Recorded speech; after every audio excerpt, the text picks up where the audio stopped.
del 22 al 28. Por tanto, Jesús es hecho fiador de un mejor pacto, y los otros sacerdotes llegaron a ser muchos, debido a que por la muerte no podían continuar. Mas este, por cuanto permanece para siempre, tiene un sacerdocio inmutable, por lo cual puede también salvar perpetuamente a los que por él se acercan a Dios, viviendo siempre para interceder por ellos. Porque tal sumo sacerdote nos convenía, santo, inocente, sin mancha, apartado de los pecadores y hecho más sublime de los cielos, que no tiene necesidad cada día, como aquellos sumos sacerdotes, de ofrecer primero sacrificio por sus propios pecados y luego por los del pueblo, porque esto lo hizo una vez para siempre, ofreciéndose a sí mismo, porque la ley constituye sumos sacerdotes a débiles hombres, pero la palabra del juramento posterior a la ley al Hijo, hecho perfecto para siempre.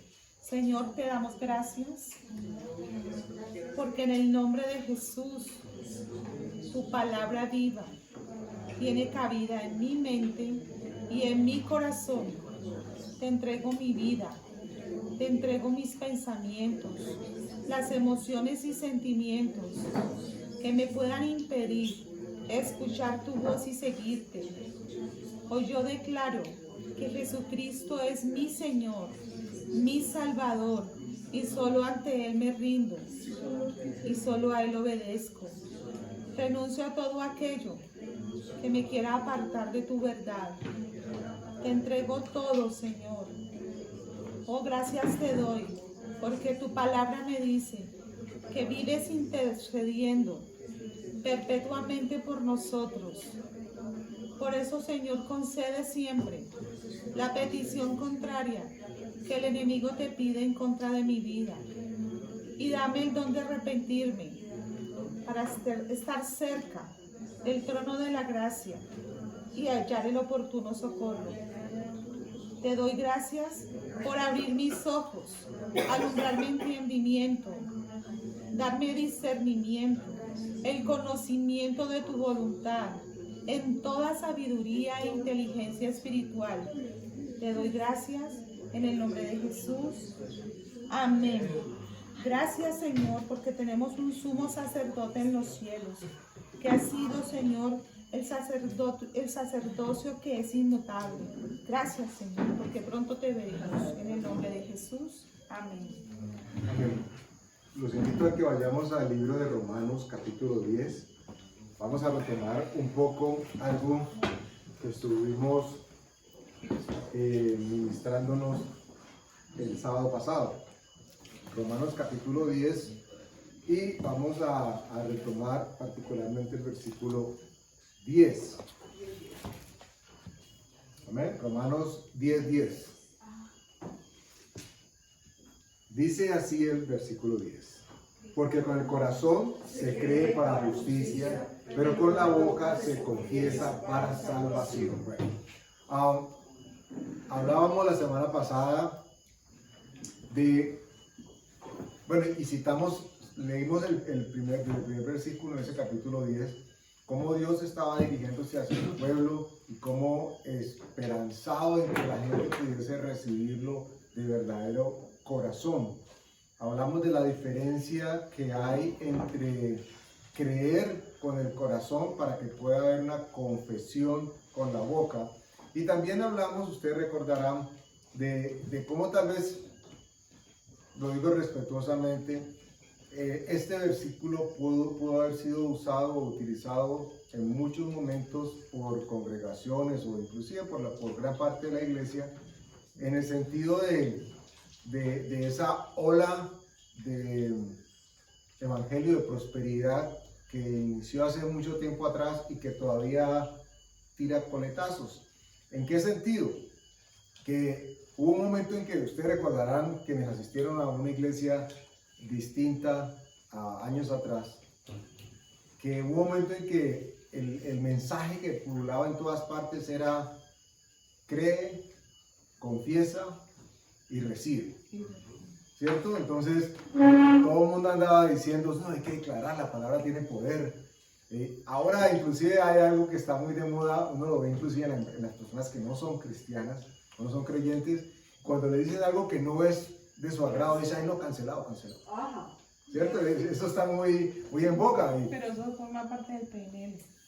Forma parte de querer hacer algo de uso de lo que la escritura dice, pero sin meterse en la escritura. ¿Ok? Porque cancelado, ¿qué? ¿En qué? Como el nombre de quién, preguntarían los que llevan la palabra o los que se aprovechan de la palabra en el mundo espiritual. ¿Canceló usted qué? ¿Canceló qué? ¿Una deuda o qué? Entonces, no es un tema de tendencia, o no es un tema que esté in.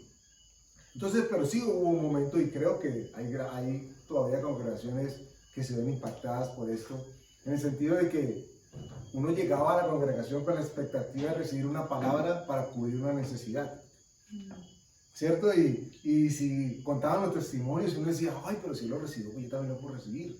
Y mientras las alabanzas se daban, mientras la palabra del pastor o de la ministra se daba, uno estaba así como que, uy, qué chévere. Y apenas salía y se encontraba otra vez con la realidad de la circunstancia, como que se desinflaba. Y eso parecía una vulcanizadora. Pinchado, inflado, cada vez que salía de la congregación. Porque este versículo fue usado en gran manera para, si usted tiene una necesidad, encuentre la palabra y lo dije en un principio que con respeto lo digo, porque es bíblico, hay que así Dios nos ha enseñado a nosotros a hacerlo, a acudir a su palabra, para saber cómo orar, para que la necesidad sea suplida conforme a la voluntad de Dios.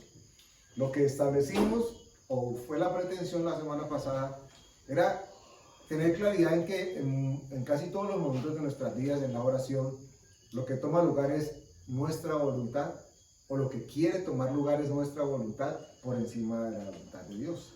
Por eso es que la gente va en búsqueda de suplir la necesidad. Hablamos, ustedes recordarán el milagro. Y tocamos, a propósito de un programa de televisión que Martica y yo estuvimos viendo, el tema de Jerusalén. ¿Recuerdan que mencionamos Jerusalén? Cómo veíamos que había mucho rito, mucha ceremonia en todas las actividades del día a día de los judíos en Jerusalén. Y teníamos acá una hermana en Cristo que ratificó que de efecto ya había estado 2 veces en Jerusalén y que era así, que así era. Los hombres de un lado, las mujeres del otro.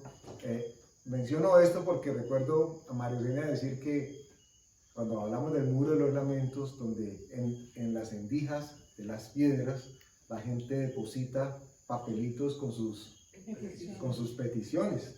Y hay una cosa desde lo místico que tiene que ver inclusive con el devocional que está tomando lugar de Palabra Vida desde hace varias semanas, desde lo místico, en el sentido de que de manera inexplicable para muchos, todas las oraciones que llevan allá al muro de los lamentos, dicen quienes las llevan o quienes las han enviado, que se cumplen.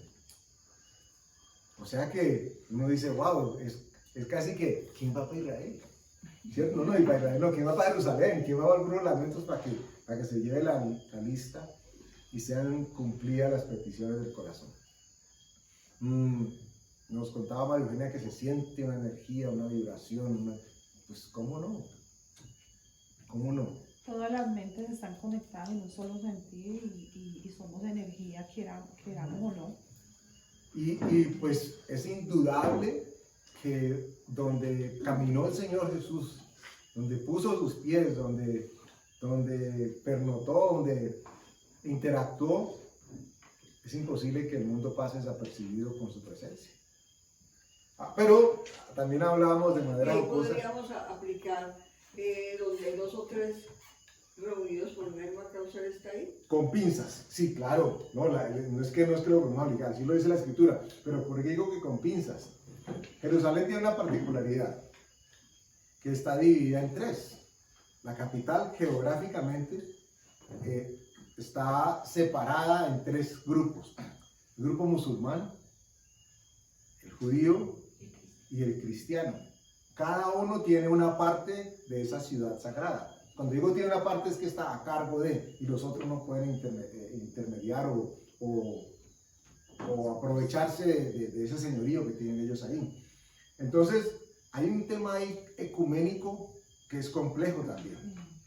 Porque a propósito de libras, abro comillas, tenemos a los musulmanes, tenemos a los judíos y a todos los que llegan con todas las religiones y con todos los pensamientos a Jerusalén como una ciudad pues icónica donde se les cumplen sus peticiones.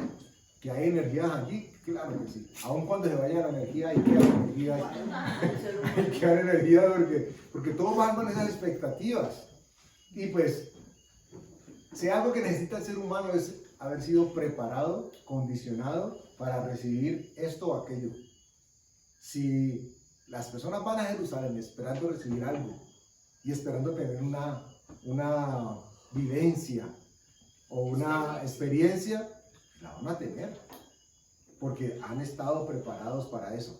Amén, por supuesto, de que es un sitio donde Dios estuvo presente en carne, o sea que ya por sí eso es un sitio de gran poder. Pero el propósito no eran los milagros, tocamos ese tema también. Porque es evidente que en la Escritura Dios nos muestra que mucha gente recibió milagros y ya, suplieron sus necesidades y vuelven a buscar a Dios cuando necesitan otro milagro. Y Dios no anda buscando quiénes son los que se quedan con la bendición de la respuesta, pero no lo buscan a Él en espíritu de verdad. Por eso el versículo con el que estamos retomando hoy, el versículo 10, dice que con el corazón se cree para justicia, pero con la boca se confiesa para salvación. Y aquí toma lugar dos aspectos vitales en el momento de la conversión o en el momento de lo que llamamos los cristianos la oración de fe que se hace cuando recibimos al Señor Jesús. Pero van a notar que hay sensiblemente una gran diferencia de acuerdo a cómo nosotros interpretemos las palabras que estamos leyendo. Pero la misma Escritura nos da la interpretación. ¿En qué sentido? Pareciera que entonces es fácil, yo pienso que lo es, pero aterrizado, es fácil simplemente convertirse a Dios, ¿cierto? Porque digo que es fácil porque todo lo que toma es confesar. Para muchos, esta ha sido la figura como se dice, con tal de que haga la oración ya. Y sí, pero no. Ahora les explico por qué. Es que con tal de que ore, sí. Pero, ¿cuáles fueron sus motivaciones para orar? ¿Cómo fue convencido y por qué fue convencido para tomar la decisión de hacer esa oración? Porque la Escritura que estamos leyendo dice que con el corazón se cree. Miren lo que tiene que pasar primero para que después haya confesión. Con el corazón se cree para justicia y con la boca se confiesa para salvación. Miren qué dice el versículo siguiente.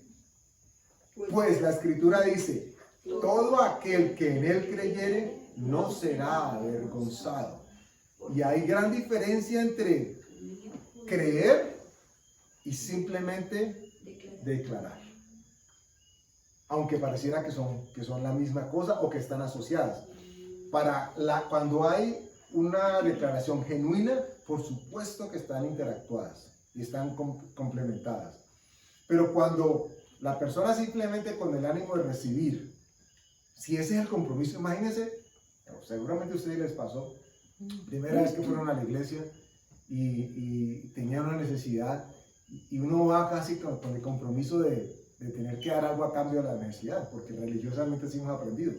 Entonces, ¿qué era lo que había que dar? Cuando hacían la invitación, nadie se quería parar, ¿cierto? La invitación a recibir al Señor. La oración de salvación. ¿Quiénes vienen por primera vez a la iglesia? Y todo el mundo empezaba a dar los brazos. Y el que había invitado hacía, bueno, lo raneaba. Entonces, hermano, hermana, y todos aplaudan y qué bendición, porque pues la iglesia se alegra cuando llegan personas nuevas. Pero esa persona seguramente, cuando lo invitaron al frente para que orara, hiciera la oración de fe, no vamos a ser groseros y atrevidos a decir que no hubo sinceridad, pero ¿cuáles son las probabilidades de que esa persona se vea empujada por las circunstancias, por la presión, a decir, ay, sí, yo recibo, y uno lo ve haciendo la oración, y dice, uy, qué bendición, sí, él hizo la oración de fe. Lo que nosotros tenemos que asegurarnos que tome lugar es que primero haya, como dice la Escritura, el que crea en el corazón, porque es en el corazón donde se cree con justicia, y entonces después puede comunicar a través de su boca lo que ya creyó en su corazón. Es muy importante cuando ustedes se encuentren en una circunstancia de tener que predicar la palabra, ahora vamos a ver de esto, a otras personas. Como creyentes todos queremos que las demás personas conozcan de Dios y queremos llevarlos a ese momento donde hagan una oración para que se comprometan con Dios. Pero es importante que nosotros, en medio de esa guía que pretendemos ser, los motivemos o nos los empujemos bien a que ellos comprendan qué es lo que están a punto de hacer o lo que ya han hecho. Por eso la palabra dice que la fe viene por el oír y el oír de la palabra de Dios. Cuando uno va a, pues, no porque uno diga, sino porque el Espíritu Santo lo muestra así, que uno le va a contar a alguien de las buenas nuevas. Antesito uno ha contado quién es Dios, quién es Jesús, qué es lo que ha hecho, allí es la palabra, y entonces viene la fe por el oír, que esa palabra previa, ¿cierto? Se está contando, porque uno no dice, ve, ¿vos crees en Jesús? No, uno empieza a contar quién es el Señor Jesucristo, qué pasó en la cruz del Calvario, quién es Dios, todo ese es el oír, esa es la palabra que va a oír para que venga la fe, porque seguramente sabe quién es Jesús porque en la iglesia le dijeron que era el que estaba allá en la cruz, por las películas, porque la abuelita reza el rosario. O sea, si hay una aclaración previa de quién es el Señor Jesucristo y que Él es Dios, esa es la fe que viene por el oír.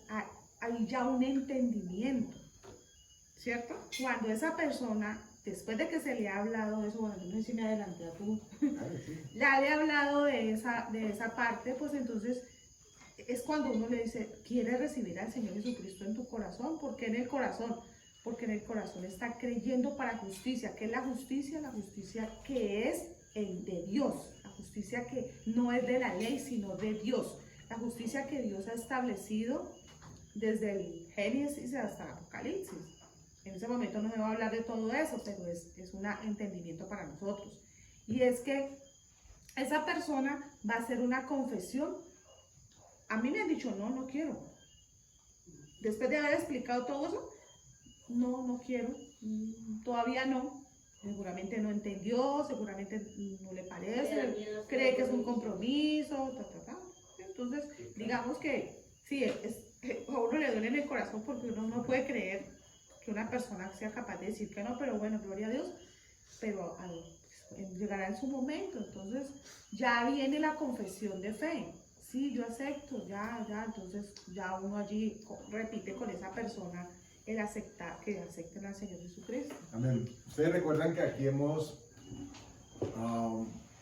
tratado de transmitir un mensaje, una enseñanza con relación a cuál es la diferencia entre la oración de fe para salvación y la diferencia entre conversión. ¿Alguien recuerda de pronto cuál es el argumento que hemos esbozado para tener una u otra presente? ¿No?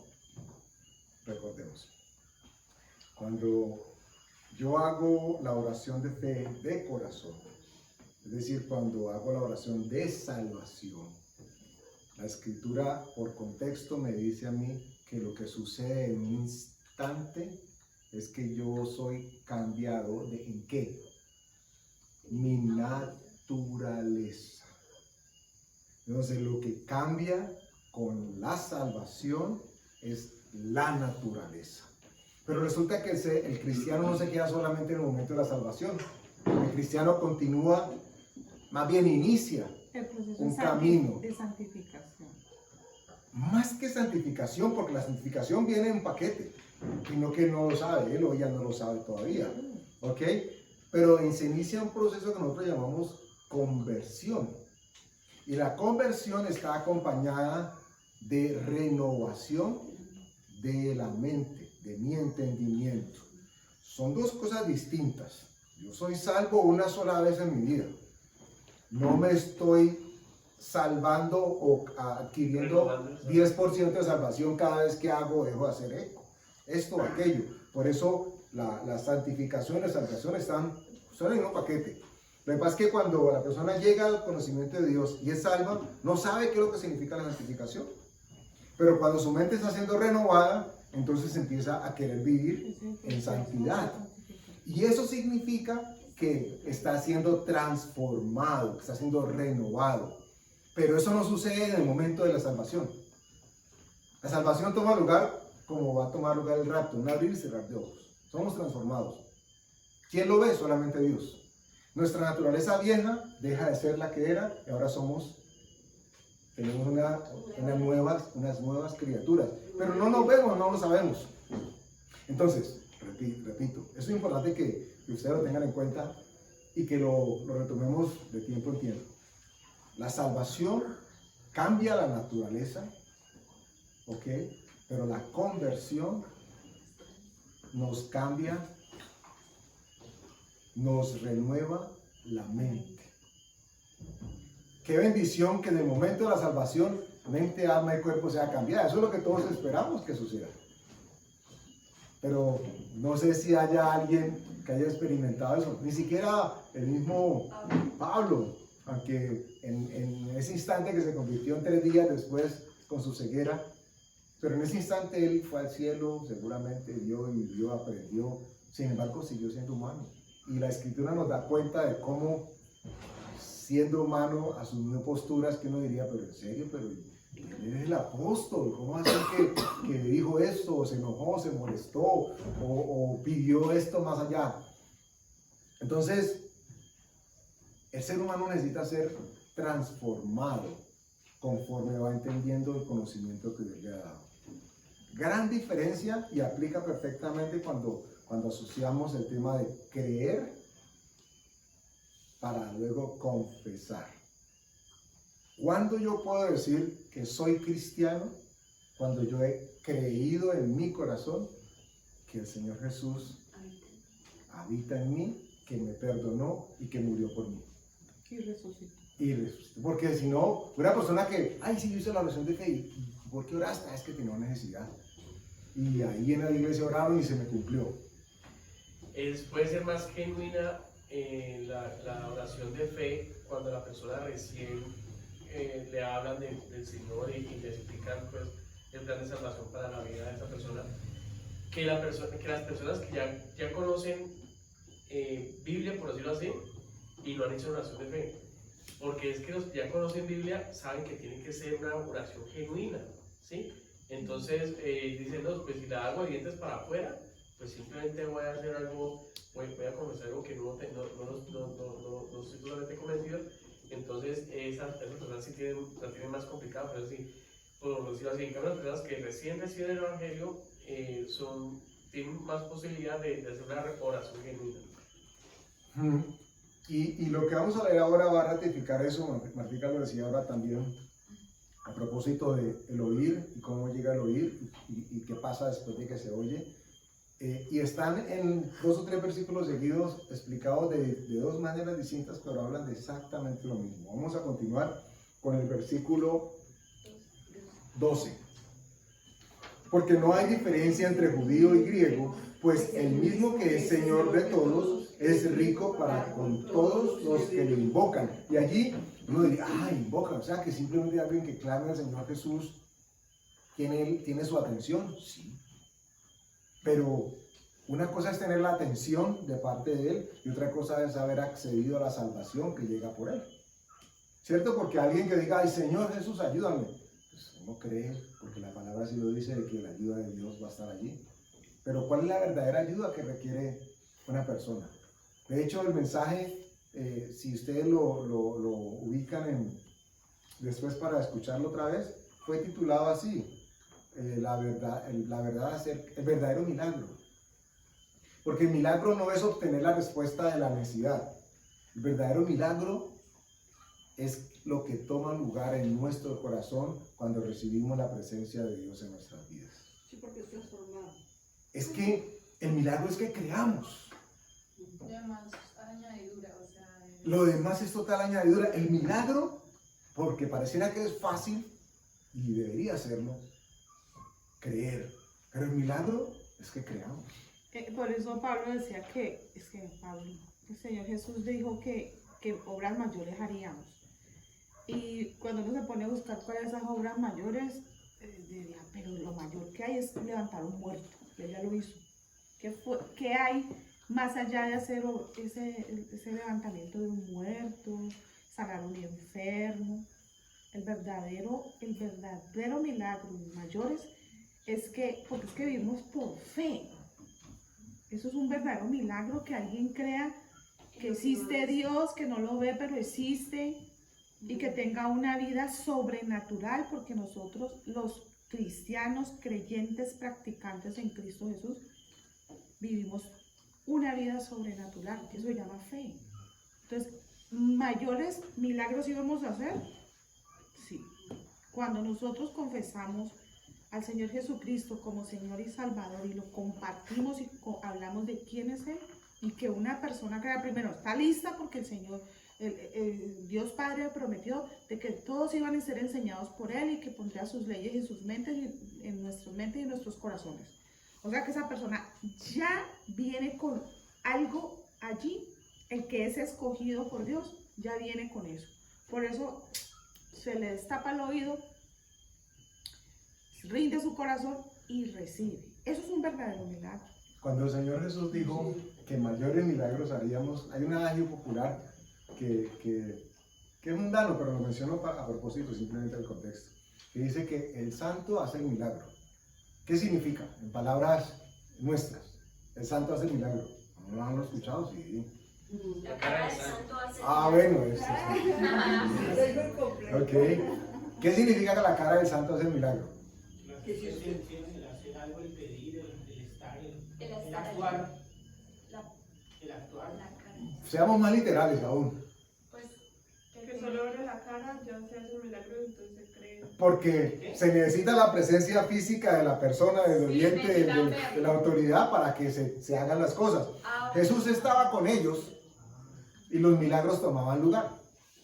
Jesús estaba con ellos y hacía maravillas. Entonces cuando él dice, cosas más grandes que estas harán, era porque ya no iba a estar.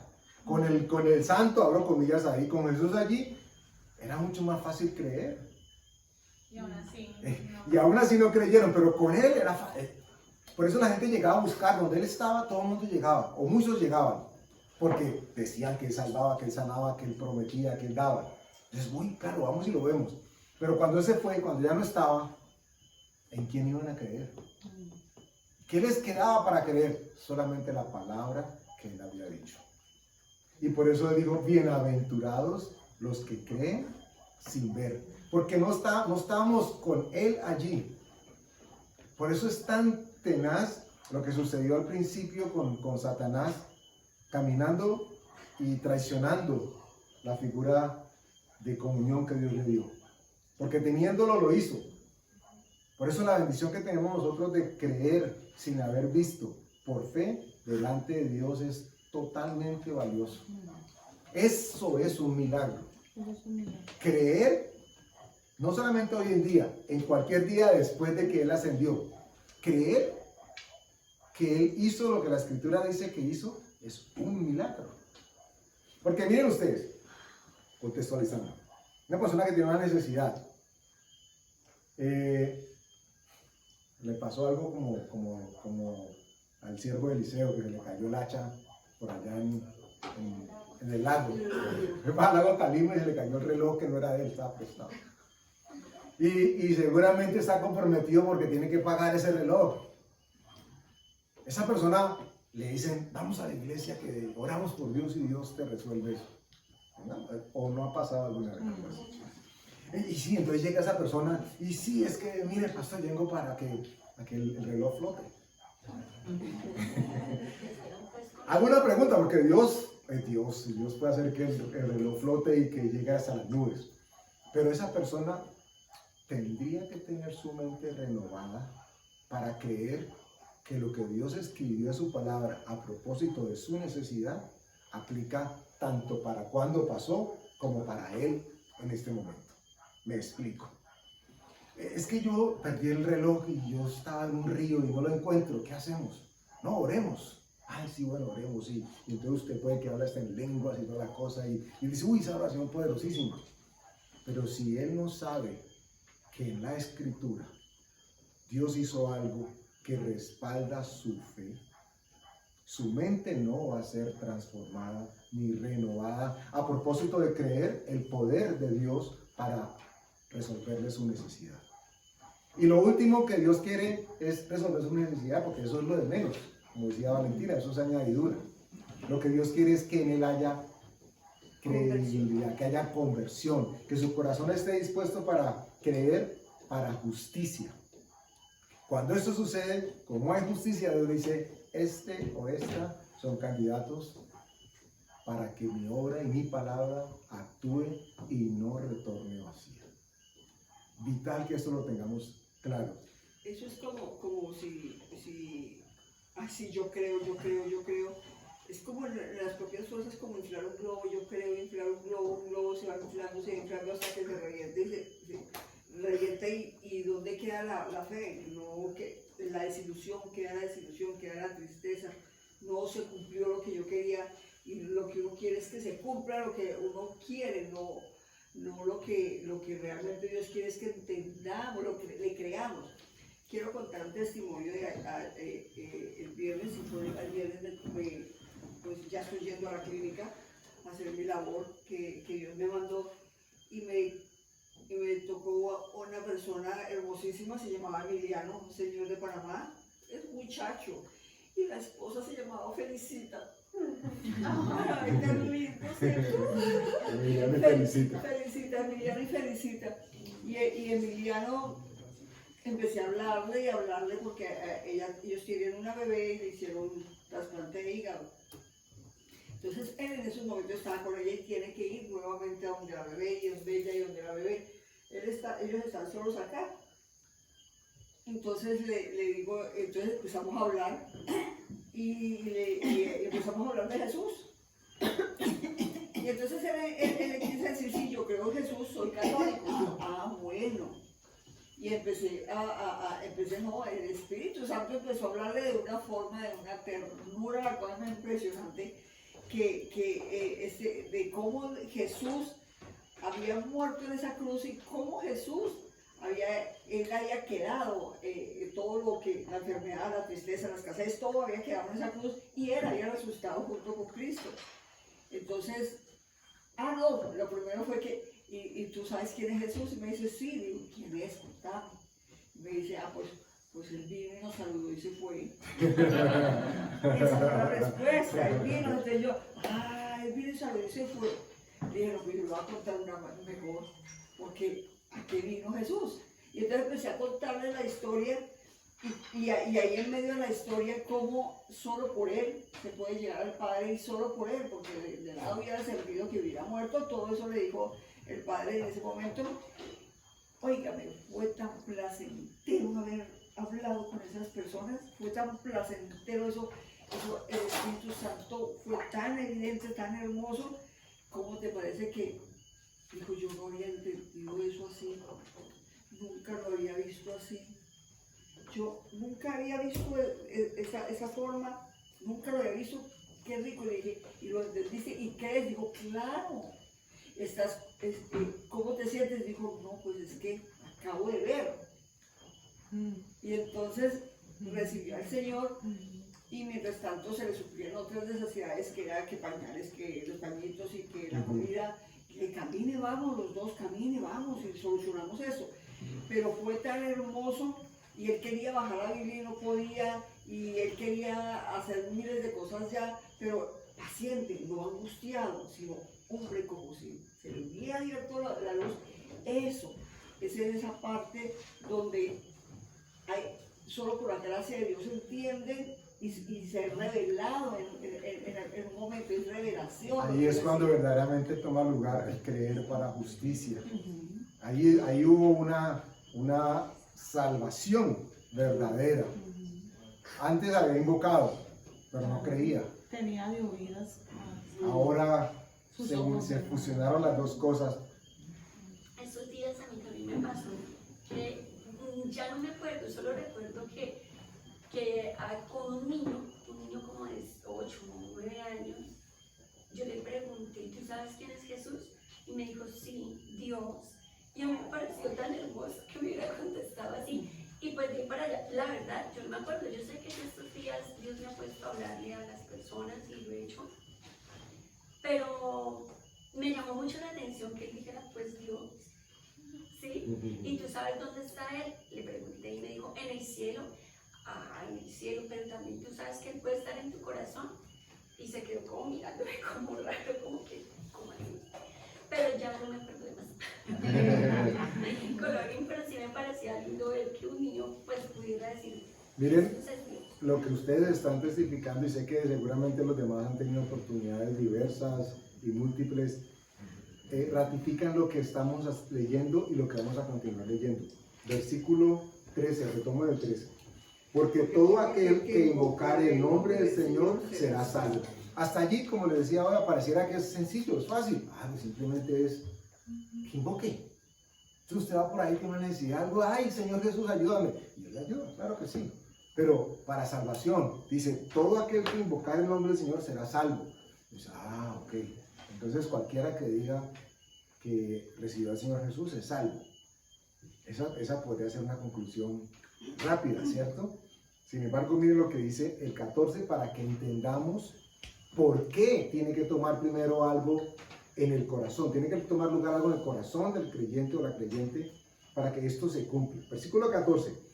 ¿Cómo pues invocarán a aquel en el cual no han creído? Miren ustedes lo que tiene que tomar lugar primero para que la invocación verdaderamente produzca algo. Dice, ¿cómo invocarán a aquel en el cual no han creído? Y sigue, ¿y cómo creerán en aquel de quien no han oído? ¿Y cómo oirán sin haber quien le predique? Y sigue, ¿y cómo predicarán si no fueren enviados?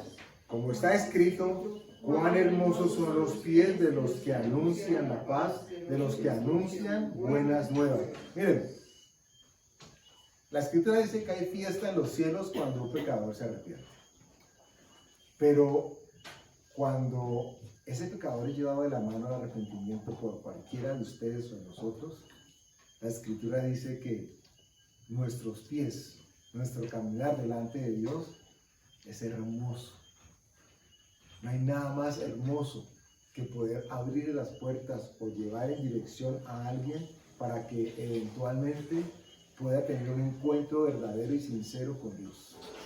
No hay nada más, no hay nada más grande. Pero, y esto es vital que lo tengamos en cuenta. Muy, muy, muy importante. Porque dice, ¿y cómo predicarán si no fueren enviados? Y entonces uno dice, pero un momentico, Andrés, es que Mateo 24 al final dice que tenemos que ir a predicar el Evangelio a todos los rincones y a todas las criaturas, ¿cierto?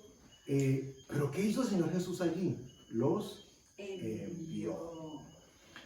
Hay ocasiones en las que no importa cuánto se hable, cuánto se predique y cuánto se exhorte, parece que la persona no recibiera nunca nada. Y puede suceder dos cosas. La primera es que nosotros simplemente seamos sembradores. Y no nos interesaría por qué darnos cuenta si la semilla echó raíz, si germinó y si creció. Todo lo que Dios quiere es que sembremos. Sembremos y sembremos y sembremos. La otra opción es que nosotros no estemos haciendo de parte de Dios lo que Él quiere que hagamos con esa persona. ¿Por qué dice la Escritura que cómo predicarán si no fueren enviados? Es decir, que para que el Evangelio llegue con poder a alguien, esa persona a la que Dios está usando tiene que haber sido enviada. Pero no por el ministerio del pastor, a no ser que esté recibiendo la instrucción de parte de Dios, sino por Dios mismo. Por eso cualquiera no es misionero. Por eso las misiones no es simplemente para que, es que la iglesia tiene el presupuesto para que se vayan para la India. Entonces, sí, yo voy, yo quiero pasear. Yo quiero pasear para allá, eso es bueno. Primero los indios de aquí. ¿Quién te está enviando? ¿Tu deseo? ¿Tu deseo de conocer el mundo, de alcanzar almas, que es el que todos deberíamos de tener? Pero ¿es Dios el que te está enviando? Porque si Dios nos envía, la Escritura dice que la palabra que prediquemos va a llegar a esas personas, para que crean y para que luego invoquen. Entonces, por eso dice, ¿y quién les predicará si no fueran enviados? Como está escrito, cuán hermosos son los pies de los que anuncian la paz, de los que anuncian las buenas nuevas. Y miren lo que dice el versículo 16, a pesar de que hablaron, hicieron todo lo que Dios dice que hay que hacer, mas no todos obedecieron al evangelio. Entonces Isaías dice, Señor, ¿quién ha creído a nuestro anuncio? Imagínense, Isaías, sabiendo más bien cómo Dios lo utilizó para hacer milagros, para profetizar, y a pesar de lo que él dijo, mucha gente no creyó en él, o más bien no en él, en lo que él dijo. Jesús dijo de sí mismo que no era profeta en su propia tierra, que no había profeta en su propia tierra. ¿Por qué muchas no creían? Porque todos no creyeron cuando Jesús estuvo. Todos. Bueno, cada quien llega a su tiempo, a su momento. Pero lo que él sí se aseguró de hacer es de sembrar la semilla de la fe para que creciera en todos nosotros. Y esa semilla es la que tiene que ser sembrada. Usted quiere verse hermoso o hermosa delante de Dios en el espejo, asegúrese de que ha compartido y de que ha sembrado palabra de Dios en el corazón de una almita o de muchas almitas. Pastor, pero yo por ejemplo sí creo que es importante que todos sepamos que todos estamos llamados a hacer la obra, o sea, es el propósito fundamental. Esos días hablaba con Juan, yo no sé si ayer, yo le preguntaba algo de cuál era la ventaja que él veía en ser cristiano, que él veía y que cuál él creía que era el propósito, y entonces él me decía que predicar, y yo le decía, pero tú lo crees en Dios, y bueno, nos fuimos por ese lado, pero yo sí pienso que cuando usted nos está dando esta palabra y estamos aquí, la estamos recibiendo, estamos sabiendo que somos enviados, todos tenemos esa labor, y de repente yo sí, ahorita estaba acordándome de cuando yo llegué a la iglesia cristiana, que había una escalera del éxito que era ganar, discipular y enviar, no sé si eran esos tres, y tiene mucho sentido, aunque pues puede tener muchos propósitos en el hombre puede manejar eso de muchas formas, pero sí creo que es algo que debemos entender y aprender, y que Dios debe ponerlo en nuestro Tú acabas de corazón. poner el ejemplo perfecto para explicar lo que yo acabo de mencionar y tal vez encontrar la respuesta a la incógnita que estás manifestando. Quienes tuvieron la oportunidad de estar en alguna iglesia o congregación en donde el modelo de los 12 estuvo presente, es que es lo que tú te refieres, a una de las etapas de acercar a los nuevos creyentes era el discipulado, y había que discipular. Y esa era la visión, entre comillas, de la iglesia a través de su ministro o su pastor, ¿cierto? ¿Cuántas de esas personas venían porque necesitaban ser contabilizadas como uno más dentro de la lista de los convertidos de esta semana? ¿Y cuántas verdaderamente habían hecho de corazón lo que tenía que tomar lugar? Cuando yo digo, o cuando estoy leyendo la escritura que dice que tenemos que ser enviados, es que nosotros tenemos que aprender a ser tan sensibles de parte de Dios, cuando inclusive callar. Porque no en todo momento y no a toda persona Dios me dice que tengo que decirle, a no ser que me diga qué es lo que tengo que decirle. Yo tengo que aprender a identificar cuando es mi deseo como persona, mi deseo de que es que yo tengo que hablarle. Identifica primero en ti ¿Qué es lo que te mueve a hablarle a esa persona? Es que esa es la obra del Espíritu Santo. Si nosotros aprendemos a entender y a identificar eso, es muy valioso, porque no es porque en la iglesia me dicen que yo tengo que ganar almas y esas almas tienen que venir a la iglesia. Aquí nosotros estamos haciendo un discipulado donde nos están preparando y salimos y Dios es el que hace la obra. Y ya vienen acá o van a otro lugar. Lo importante es compartir de esa salvación. Entonces, yo me vi con una señora, se me acercó. Para mí, personalmente, para mí son todos, ¿cierto? Pero Dios que no sea tan apasionada, que sea tan, ¿cómo le dice? Tan fanática. Porque es que tienen que ser. Eso no lo impregnó una iglesia. Pero resulta que entonces es mi deseo, es mi fuerza. ¿Y dónde está la obra del Espíritu Santo? Si Él es el que convence a esa persona de pecado, justicia y juicio. Yo la vi, me hizo un comentario, yo le hablo de Dios y ella se quedó así, ¿no? Y seguimos hablando de Dios y me dice, sí, y la Virgen. Ya cuando me dijo eso, yo entendí de parte de Dios que era yo, que debía callar. Pero yo, ¿qué tal que no? ¿Cómo se le ocurre decir que la Virgen la va a ayudar? ¿Cómo se le ocurre decir en dónde dice la Biblia? Porque hablamos de la Biblia. ¿Sí me hago entender? Entonces, ¿que estoy dispuesta? Por supuesto, porque la palabra dice que estamos dispuestos a toda buena obra, porque Dios las preparó de antemano. Señor, yo quiero andar en tus buenas obras. Las preparadas, las tienes preparadas para mí. Voy a salir. Dime a quién le voy a hablar. ¿A quién le voy a hablar? Y las cosas se dan porque se dan. Pero hay una sensibilidad de parte de Dios que me dice no. Hasta allí. Y hasta allí se quedó la señora con su virgen. Y me bendijo y yo le dije, yo no me dejo, lo que le hemos dicho a ustedes, que mi Dios la bendiga a usted. Porque ella me estaba supuestamente que bendiciendo, que Dios la bendiga y la Virgen Santísima. Bueno, lo que ellos dicen. Dije, que mi Dios la bendiga a usted. ¿Sí? Entonces son cosas que por el Espíritu Santo, que sea el Espíritu Santo para que sea algo que de verdad viene de parte de Dios. Además, que esa semilla se sembró y de verdad se siembre en buena tierra porque Dios la dispuso así.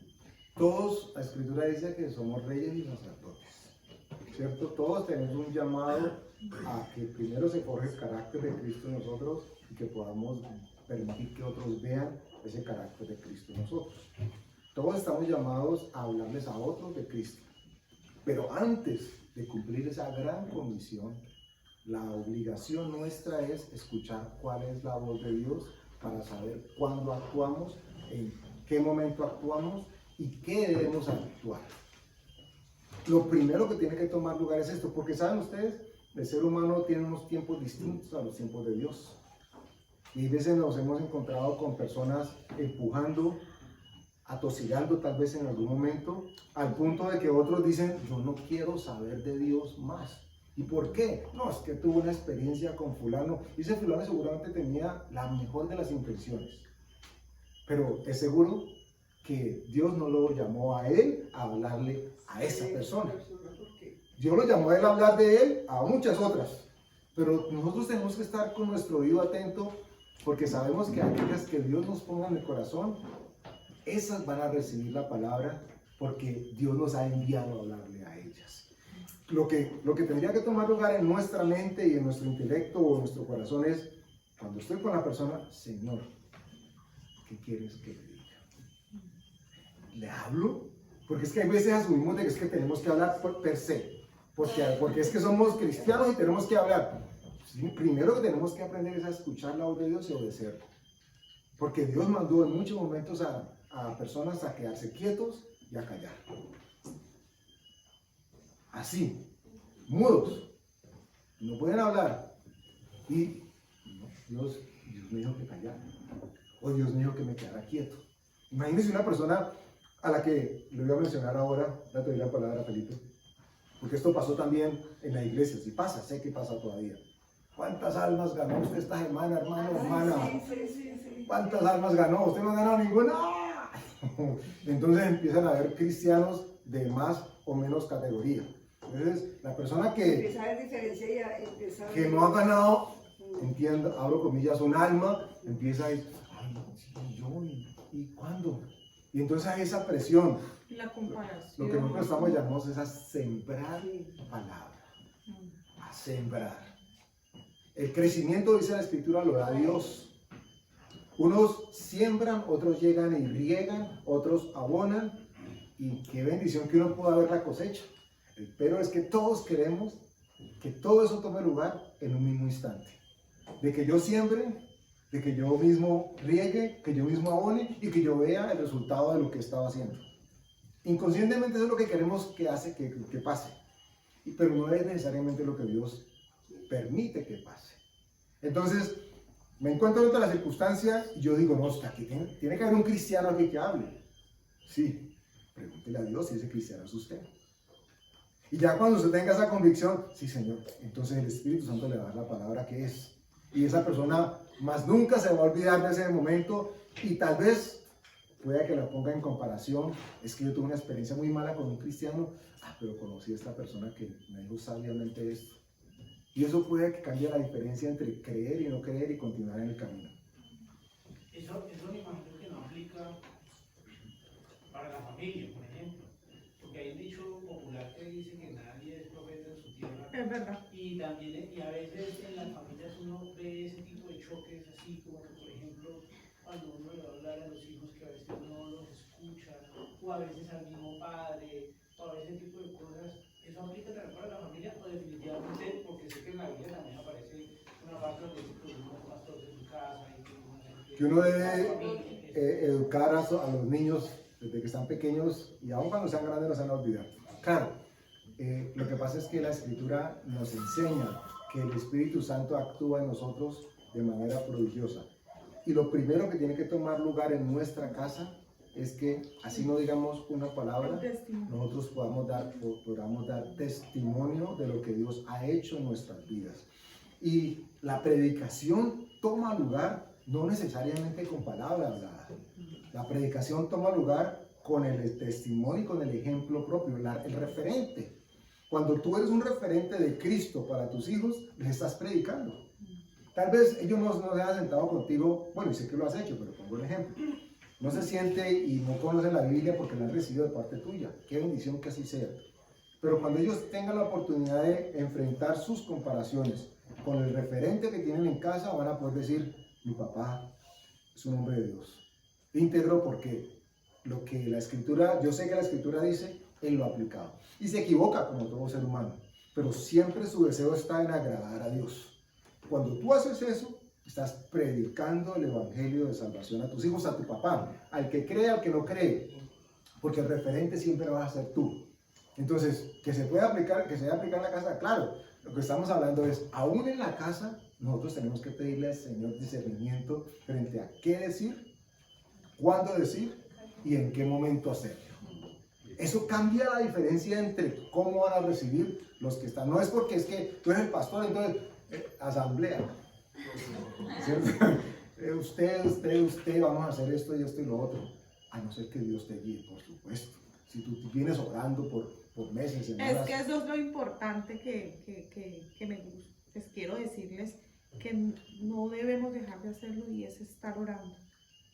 Estar orando. Esa es la agüita que abona la manita. Estar orando porque el día que le toque, porque Dios lo puso así, a decirle a su hijo, supuestamente cuántas son cuántas, ese muchachito ya está sazonadito por Dios. Ah, ya, sí. Eso es maravilloso, eso es maravilloso, porque mira, en todo momento, en todo lugar, voy a salir, Señor, gracias por esa persona que va a escuchar tu palabra, llena mi boca de gracia, porque no soy yo, eres tú, eres tú, eres tú. Cuando nosotros decimos que es Dios y no nosotros, mira, aparece el perro, el gato, el sultán, y los hijos, la prima, y yo lo digo por testimonio de mis hermanos, con mi hermana, muy difícil, y en este momento ella está recibiendo palabras, es un milagro de Dios, esto es un verdadero milagro. ¿Cuántas veces he orado? No dejo de orar, de arrodillarme, de clamar, y que me ayude a dar testimonio porque no me queda fácil con ella, no me ha quedado fácil ella oír esto. Entonces, es no dejar de orar, para que cuando uno vaya a hablar, la palabra sea llena de gracia, sazonada, amable, como debe ser. Que si un día le chisporeteó y enojó, pues eso forma Es parte que- de nuestra humanidad. Ya te doy la... No, iba a decir algo. Por ejemplo, a mí me pasa, pues yo mantengo escuchando prédicas también, cuando tengo oportunidad, escucho muchas prédicas. Entonces yo tengo algo que aportar, ¿no? Y entonces yo estoy ahí y digo, mira que pasa esto, y lo otro, y llega mi hijito y me coge la cocha. Entonces mira la mamá cómo se pone, cómo habla, cómo hace la boquita. Porque les comparto algo que de pronto había aprendido, había escuchado y me parece oportuno compartirlo. Me cogen de recocha.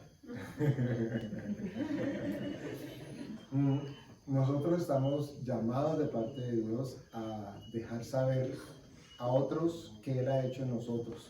Esa es la base de la predicación. De hecho, Jesús decía a propósito de los judíos y fariseos, decía, hagan como ellos dicen, pero no como ellos hacen. Él sabía que no hacían, no eran congruentes, pero lo que decían era bíblico. Entonces había que cumplir unas cosas hasta que Él llegó y las cumplió todas. Nosotros tenemos que saber cuándo, cómo y a quién hablarle de parte de Dios. Lo primero que debemos en mente es que a cualquiera, en cualquier momento, si ese es el llamado de tu vida, no calles y habla y habla y habla, y tú tienes seguro de que lo que Dios tiene para ti es un llamado evangelista, entonces no calles, porque eres tú la que ha sido enviada o enviado. Pero no todos, es que no sé, me olvida que la Escritura habla de que todos en el cuerpo de Cristo tenemos un lugar. Somos miembros distintos. No todos pastorean, no todos ministran, no todos enseñan, no todos oran, no todos, bueno, todos debemos orar, pero me refiero a orar por los enfermos o ministrar. No todos lo hacen, porque hay personas que tienen un llamado específico y lo que tenemos que asegurarnos es de que estamos haciendo lo que Dios nos llamó a hacer. Tal vez la persona en la iglesia que es la que hace la limpieza y barre, y Dios lo llamó a eso, y alguien dirá, pues eso no tiene nada de especial, no tiene nada de espiritual. No. ¿Y a qué llamó? Cuando uno ve la descripción de los sacerdotes y los levitas, ¿quiénes eran los que se encargaban de preparar el animal? ¿Quiénes se encargaban de cuidar, de hacer los saumerios, de echar los inciensos? No todos hacían lo mismo. Alguien tenía que recoger el reguero de sangre de los holocaustos. Alguien. Y lo estaba haciendo para Dios. Entonces, cada uno de nosotros tenemos un lugar y un llamado de parte de Dios. Cuando lo identificamos, la palabra que salga de nosotros va a llegar con poder a otra persona. Yo quiero contar que cuando hace ya un tiempo siempre le pregunto al padre, bueno, yo ya voy para la clínica, tú me dices dónde entro, y efectivamente, y entonces voy dando vueltas a las habitaciones, ¿dónde quieres que entre? ¿Dónde quieres que entre? Entonces, a veces en alguna parte, entonces me fui para la cafetería, y dije, bueno, ¿no quieres que entre a ningún lado? Bueno, me voy para la cafetería, y me fui, me compré un café, y me senté.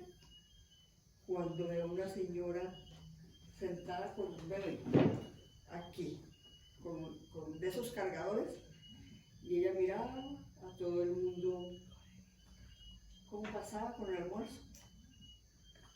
Entonces me paré y me fui. Y me dijo, esa es. Entonces me devolví. Le dije, señora, ¿usted ya almorzó? Y me dijo, no. Pero ya ahorita voy. Dije, espérese un momentico acá, que ya le voy a traer el almuerzo. Entonces me fui, traje el vale, porque nosotros damos vales para las personas que necesitan. Ya saben, los que quieren almorzar en la fundación. No, Aquí te invita. Tienen que ser los casos especiales. Entonces me fui, le traje el vale y le serví. Le dije, aquí está, y entonces me miraba y me decía, gracias, y él mismo le dio la bebé, sopita, y entonces empecé a hablarle. Y ella me decía, ¿y usted por qué se acercó a mí? ¿Usted por qué? Le dije, porque Dios me mandó. Le dije, no fui yo. Él me dijo que viniera usted, que usted, que la ama mucho usted. Y le empezó a dar sopita a la bebé y entonces le pregunté y me dijo, vengo 2 veces a la semana, vengo desde Gorgona con la bebé, es la abuela y la mamá se fracturó y está llena de, ¿cómo se llama? De tornillos. El papá no tiene empleo y que ya a veces no tiene ni con qué, que tiene que pedir prestado a los vecinos para que el pasaje. Y le dije, espérese un momento. Entonces Dios consiguió que le dieran cada que fuera a la clínica, y eso no se hace a personas que no están hospitalizadas, o sea, tiene que ser hospitalizados o no. Ella es de exterior, va a una terapia porque la niña no camina, tiene 1 año y no camina y tiene una turbación en el cuerpo. Entonces conseguí que el Señor consiguió que le dieran cada que fuera a la clínica, fuera y pidiera su vale para que almorzara. Entonces, esas cosas son, imagínense, yo me fui por todo y dije, no, ¿me quieres que vaya? No voy a entrar aquí, no quieres que, bueno, no entro, voy para la cafetería. Miren, les voy a dar un ejemplo bíblico de esto. No lo lean, pero crean por fe que es de la Biblia que estoy leyendo. Hechos capítulo 8, versículo 26. Felipe y el etíope. Dice, un ángel del Señor habló a Felipe diciendo, levántate y ve hacia el sur por el camino que desciende de Jerusalén a Gaza, el cual es desierto. Ven ustedes el lujo de detalles. Yo les digo, vaya a predicar el evangelio que hace aquí. No, vaya. Versículo 27. Entonces él se levantó y fue. Y sucedió que un etíope, eunuco, funcionario de Candace, reina de los etíopes, el cual estaba sobre todos sus tesoros y había venido a Jerusalén para adorar. Miren ustedes el lujo de detalles. Ya sabemos que el ángel le habló para que fuera, ¿cierto? Lo lógico es que él llegara y ¿con quiénes? ¿A quién hay que hablarle? Reúnamelos a todos porque soy enviado. Pero miren lo que dice el 28. Volvía sentado en su carro y leyendo el profeta Isaías, y el Espíritu dijo a Felipe, acércate y júntate a ese carro. Acudiendo Felipe, le oyó que leía el profeta Isaías y dijo, ¿pero entiendes lo que lees? Sencillo. Felipe llegó y se paró al lado del carro de él. Y el etíope iba leyendo en voz alta al profeta Isaías. Leía, pues no entendía. Y Felipe caminó y escuchó que lo leía y dijo, ¿pero tú entiendes lo que estás leyendo? Y él le contesta, con eso vamos a acabar. ¿Y cómo voy a entender si no hay quien me explique? ¿Y quién podía explicarle si no alguien que había sido enviado? Y cuando lo envía, entonces él termina diciendo, ¿y qué puede impedir que yo sea bautizado? Después de que comprendió el plan de salvación. Entonces miren ustedes que él recibió el llamado y él había podido empezar a buscar. ¿Quién? Ay, ese allá se tiene cara de aburrido. A ese es el que hay que predicarle. No, la palabra de Dios, el Espíritu le habló y le dijo, allí, a ese y ahora. Entonces no era un tema de, pásame un bocino, voy a perifonear, y gloria a Dios por quienes lo hacen, tienen visión. Sí, porque esa es su labor. Han sido llamados a eso. Esa es su labor, sí. Toda la iglesia está llamada a esa, no necesariamente. Entonces, a eso nos referíamos. Y a los buses, los que van a hacer en los buses. No todo el mundo está llamado para los buses. A mí me costó mucho trabajo cuando estábamos en esa iglesia hacer ese ABC de salvación. Yo nunca pude hacer eso. Yo lo hacía a mi manera. Claro, lo que yo entiendo ahora es, de todas formas estamos enviados a hacerlo como el Señor nos va diciendo. Sí. Es que ese es el detalle. Todos estamos llamados, pero es Él el que decide cuándo, a quién y en qué momento. Eso es lo hermoso y maravilloso porque esa es la obra del Espíritu Santo. Tan académico y tan cuadriculado, en mi caso personal, yo nunca funcioné con eso. Yo no pude hacer esos cursos yo no encuentro una congruencia con eso, pero respeto el que lo hagan, el que lo practiquen, el que le ha funcionado. Lo que yo, en nuestro caso ha pasado es que ha sido guiado por el Espíritu Santo y Dios es el que hace la obra. En ese teléfono que Dios me dio como mi herramienta y yo no sabía cuando Él me llamó, me dijo que trabajara por la comida que no perece y que había eterna permanece. Yo no tenía ni idea qué era eso. Y se ora por cada persona que está allí, pero todo el tiempo y siempre. Es maravilloso saber que yo me desentiendo de eso. ¿Yo qué puedo hacer? Orar. Si creen, si no creen. Y Dios me deja ver por raticos así de personas que uno ni se imagina, que creen, que están entendiendo, que están siendo liberadas, que están siendo sanadas. Yo me gozo y yo me imagino que no me lo deja ver todo porque el alma tiende al, ¿cierto? Entonces es para mantener para que nadie se vanaglorice. eso, para que la gloria sea siempre para Dios. No me los ha dejado contar. No sé, pero sé que son bastantes. Entonces, si yo me hubiera puesto a pensar, yo cómo voy a tratar la comida que no perece, qué es eso, trabajar por la comida, qué significa eso, simplemente orar y orar. Se los digo como testimonio, es orar y orar y orar, y Dios hace la obra. Cuando con eso acabamos, pues por lo de mi parte. Cuando Cornelio estaba orando, si Dios no le hubiese hablado a Pedro, ese hubiera sido el último lugar que Pedro hubiera considerado para ir a predicar el evangelio. Porque él tenía claro que, de hecho, él se lo dijo en la visión: Señor, es que yo nunca nada inmundo ha entrado a mi boca, mucho menos iba a entrar a la casa de un inmundo. Entonces, si de él hubiera dependido, ¿qué es lo que normalmente puede pasar en la mente carnal nuestra? A este sí le predico, a este no. Y no deberíamos ser nosotros los que establezcamos los criterios de compartir el evangelio, sino Dios que nos diga qué debemos decir, cuándo debemos decir. A veces vale la pena esperar para decir algo, así sea pequeñito o corto, y eso es definitivo para la persona que lo escuchó. Entonces, todos estamos llamados a predicar el evangelio, claro. Todos estamos llamados a hablar del Señor, claro que sí. Como estamos llamados, tenemos que tener certeza de, Señor, bueno, el jefe eres tú. Eso es lo que tenemos que recordar. El jefe eres tú. Dinos qué hay que hacer y cómo hay que hacerlo. Ahí está la diferencia. Porque cuando lo hacemos en nuestras fuerzas, Señor, este me encargo yo. Es atrevido. Bueno, vamos a ver. Es muy importante definitivamente entender porque yo creo que definitivamente un cristiano que es terco, pero que hace mucho. Eso yo le digo es cristiano fanático, porque es que eso ya es un fanatismo. Y lo hace de buen corazón y con buena intención y con convicción. Mire que volviendo un poquito al ejemplo de mi papá, o sea que, por ejemplo, Paula no puede hablar con mi papá, y mucho menos de Dios. No pueden hablar, hacen cortocircuito. Y Paula se exaspera con él, lógicamente, porque él la lleva, ¿no? Pero eso no pasa conmigo.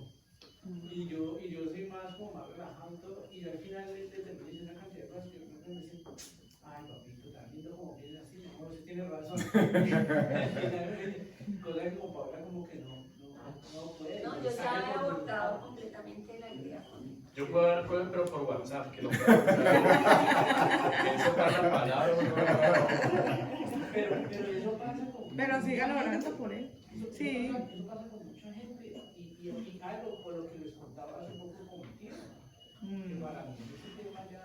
Y eso que después empezaron a hacer células donde nosotros estábamos.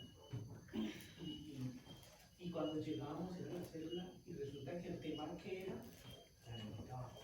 O sea, yo aparecí en una reunión política como cuando ya sabía que iba y no hablaban de la malaria y yo te lo juro, yo ese día me sentí tan mal que yo le dije yo le dije, no amor, ya sabemos que los martes acá no por el papaya para estar acá.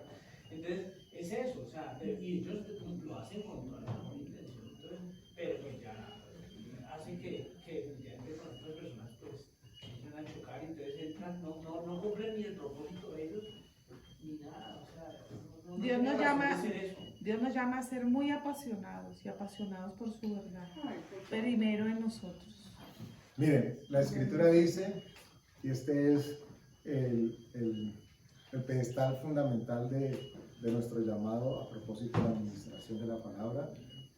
La escritura dice que el Espíritu Santo añade a su iglesia a quienes Él ha llamado. ¿Qué tal uno de atrevido, de iluso, pensando de que si hace esto o aquello, entonces tiene más visitantes? ¿Qué tal? Son los que Dios determina, son los que el Espíritu traiga, son los que Dios te diga que tienes que hablar. Y tenemos que aprender a callar. Porque es que religiosamente nos dijeron, tal vez equivocados, que lo que teníamos que era que hablar. Y pues, personalmente pienso que en un contexto bíblico lo que tenemos que aprender es a escuchar. Porque si no escuchamos la voz de Dios, ¿cómo vamos a terminar haciendo lo que a nosotros nos piden en gana? Y eso Primero puede es causar escuchar. mucho daño. Bueno, vamos a darle gracias a Dios entonces. Padre, gracias por tu palabra, Señor. Gracias porque estamos hablando de salvación, pero también estamos hablando de conversión, Señor. Y la conversión toma lugar en nosotros en la medida en que nuestro entendimiento está siendo renovado, Padre. A veces creemos que podemos y debemos ser renovados en unas cosas y tal vez en otras no lo necesitamos. Pero la vida del ser humano está llena, Señor, de ceremonias, de ritos y de religiosidades. Gracias porque tú nos enseñas a seguirte, a escucharte, a obedecerte. Eso nos permite vivir en libertad y poder decir que aquel a quien el Hijo liberare, ese verdaderamente es libre, Señor. Gracias porque nos liberas aún de nosotros mismos. Gracias, Padre, por el milagro de permitirnos creer en ti, Señor. Ese es el verdadero milagro. Que nuestro corazón se ablande y se disponga para que tú lo transformes y lo renueves, Señor. Te damos gracias en el nombre de Jesús. Amén.